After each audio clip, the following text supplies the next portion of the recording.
உங்க தெரு series episode 2 Panagal park. Panagal பார்க்னதும் நமக்கு ஞாபகம் வருது அதை சுத்தி இருக்கிற சாரி, ஜுவல்லரி ஷாப், அழகான தெருக்கடை. கரெக்டா?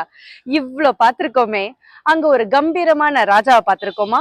ராஜாவுக்கும் பனங்களுக்கும் என்ன சம்பந்தம்? வாங்க அதோட பேக் ஸ்டோரியை பார்க்கலாம்.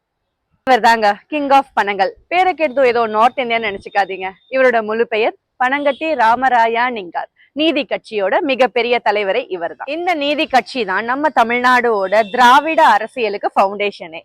Rama Raya நிங்கார் 1921 chief minister of Madras presidency ஆனாரு.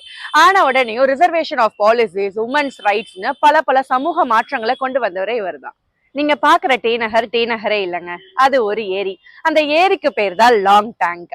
இந்த நீர் நிலையத்தை நிலமாக்கினவர் தான் பனங்கட்டி ராமராயா நிங்கார். டி நகர் லேஅவுட்டை டிசைன் பண்ணவரே பனங்கட்டி ராமராயா நிங்கார் தான். இவரோட பேர் இல்லாம எப்படி?